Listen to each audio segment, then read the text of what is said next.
हिमाचल शिक्षा विभाग में जिला उप शिक्षा अधिकारी के पद पर कार्यरत शिक्षाविद अजय शर्मा ने महान वैज्ञानिक न्यूटन द्वारा दिए गए गति के तीसरे नियम को गलत ठहराया है।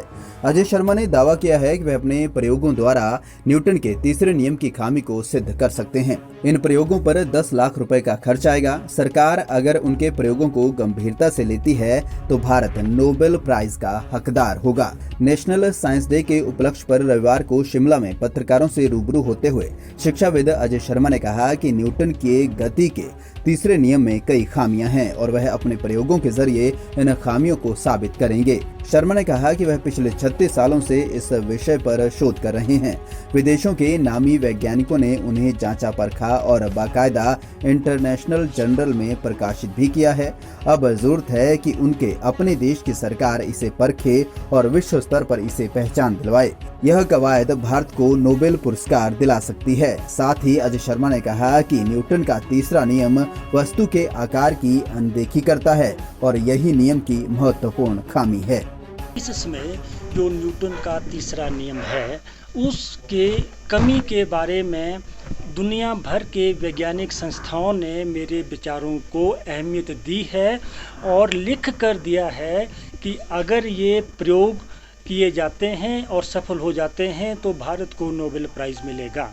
इनमें American association of physics teachers के प्रेसिडेंट और भारत के CSIR की laboratory national physical laboratory new Delhi के साइंटिस्ट भी शामिल हैं। नियम की मुख्य खामी यह है कि यह वस्तु के आकार के बारे में पूरी तरह से साइलेंट है। ये उसके बारे में कुछ नहीं बोलता है। 335 वर्ष पुराने नियम में आकार की बात किसी ने आज तक उठाई ही नहीं है।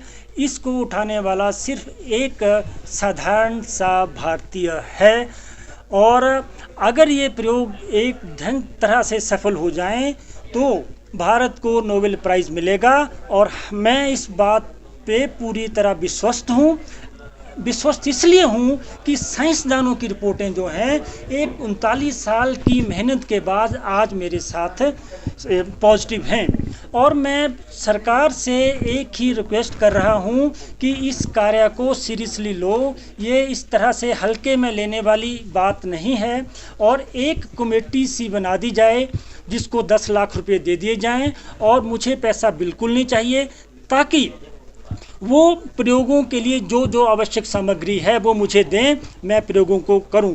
31 मार्च 2021 को मैं रिटायर हो जाऊंगा।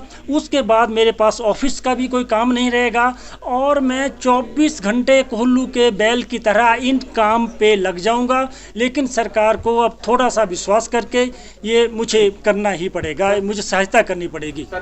शिक्षाविद अजय शर्मा ने कई उदाहरण दे न्यूटन के तीसरे नियम को गलत बताया है। हालांकि उनका कहना है कि इसे सिद्ध करने के लिए उन्हें कई प्रयोग करने पड़ेंगे जिसके लिए सरकार उनकी मदद करे। बहरहाल देखना होगा कि सरकार उनकी इस मांग को लेकर क्या रुख अपनाती है। पंजाब केसरी टीवी चंडीगढ़ के लिए शिमला से अली की रिपोर्ट।